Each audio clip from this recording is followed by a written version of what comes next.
On va conclure avec une conversation et j'invite Damien Reynaud à me rejoindre sur scène de Semsoft. Je t'en prie. Bonjour à tous. Bonjour. Alors Damien, dis-nous, Semsoft c'est quoi ? Semsoft, nous sommes une start-up française issue du monde de la recherche et dont l'objet est de pouvoir mettre à disposition, on est très cohérent avec le sujet, ce qui a été présenté par The Economist, mettre à disposition toutes les données, qu'elles soient externes ou internes, pour des directions fonctionnelles, essentiellement pour des directions marketing, sans avoir à passer par des technologies lourdes, longues et des projets complexes, et sans avoir à centraliser les données et sans programmation. Donc ça nous permet de travailler avec un certain nombre de grands comptes qui vont pouvoir exploiter un certain nombre de données externes, internes, et les structurer virtuellement pour leurs propres besoins métiers, et après pour des applications extrêmement concrètes. Je ne sais pas si j'ai été clair. Tu as été très clair, tu as même devancé un petit peu mes questions. Oui. Tu vois, c'est ça le côté prédictif aussi, on est capable aujourd'hui de... En fait, ce qui me vient tout de suite à l'esprit quand on parle de Big Data, c'est un autre terme qu'on utilise depuis très longtemps, c'est le mot CRM. Ce qui se passe, c'est que la Big Data, aujourd'hui, on a l'impression que c'est un phénomène nouveau, on a l'impression que c'est une vraie nouveauté. Comment tu différencies ces deux termes ? Puisque évidemment, si on en parle, s'il y a un vrai engouement aujourd'hui, c'est qu'il y a une vraie différence. Mais il y a une vraie différence. Déjà, Big Data, c'est un peu tarte à la crème, et ça veut dire beaucoup de choses. Il y a beaucoup de réalité derrière, et avec des niveaux de tangibilité. Toutes les réalités ne sont pas vraiment tangibles, hein, il y a beaucoup de marketing. Et j'adhère aussi au fait que le terme Big Data est parfois plus un repoussoir qu'autre chose, et il faut faire attention. Néanmoins, il y a une vraie révolution qui est en cours, avec une croissance exponentielle des données, tant en volume qu'en nombre de sources, avec par ailleurs des technologies qui permettent d'appréhender cette richesse d'informations, et surtout la réalisation par les acteurs économiques et de l'intérêt de la data et de l'intérêt économique et du pouvoir que donne la data. Le pouvoir que donne la data à Google, le pouvoir que donne la data à Amazon, le pouvoir que donne la data à Booking.com, le pouvoir que donne la data à Netflix, à tous ces acteurs, et la nécessité quelque entreprise qu'on soit, d'avoir une stratégie sur la donnée et de pouvoir s'approprier l'ensemble des données internes et externes pour pouvoir mieux comprendre son marché, mieux comprendre ses clients et rester pertinent sur son marché. Donc ça reste du CRM, mais avec non plus des simples bases de données avec quelques données rentrées par ses commerciaux, mais plutôt gérées par l'IT. C'est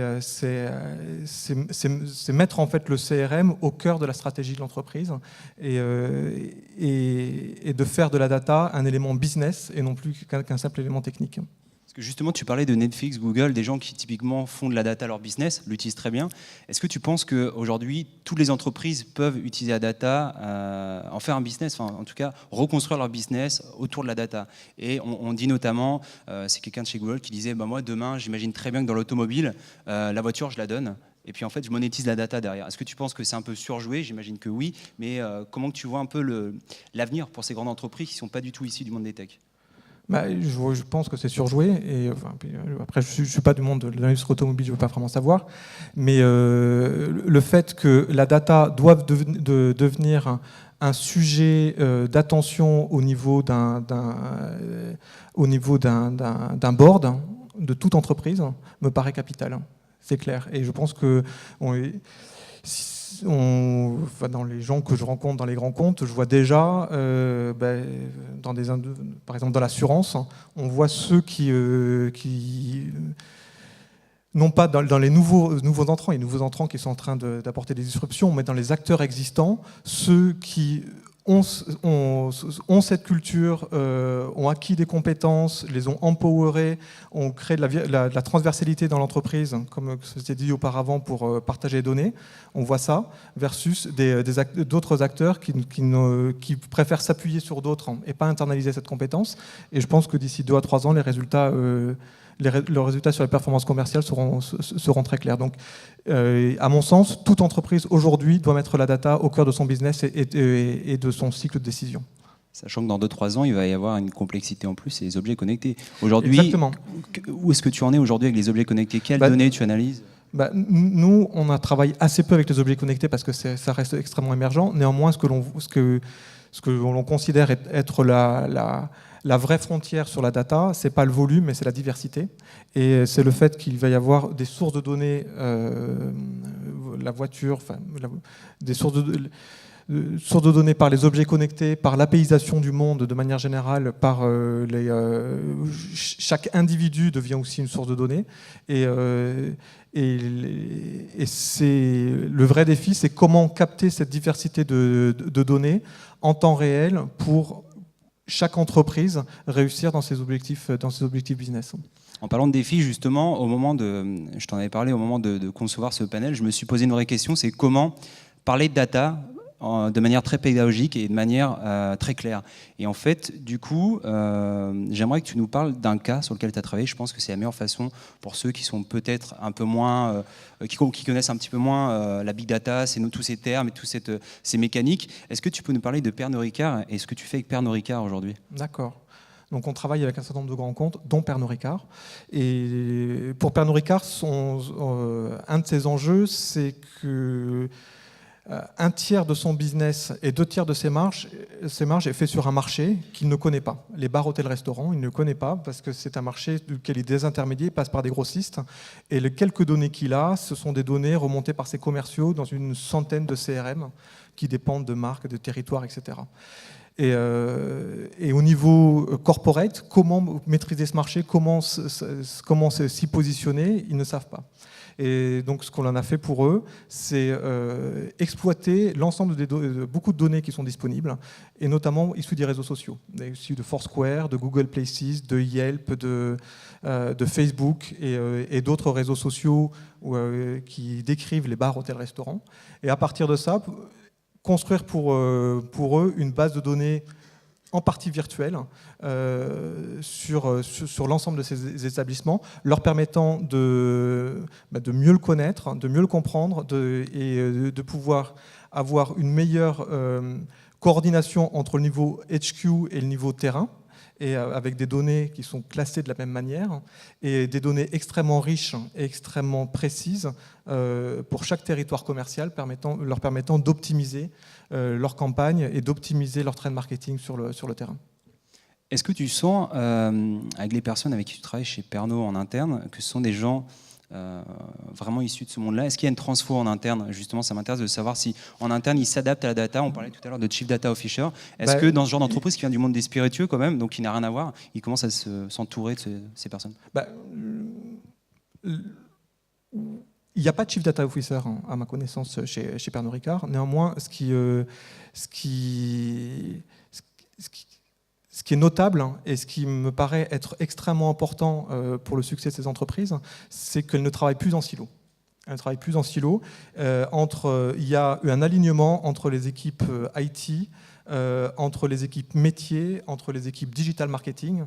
Et pour nous, je suis rentré, les premiers contacts que j'ai eu avec Pernod Ricard, c'est avec un IT manager.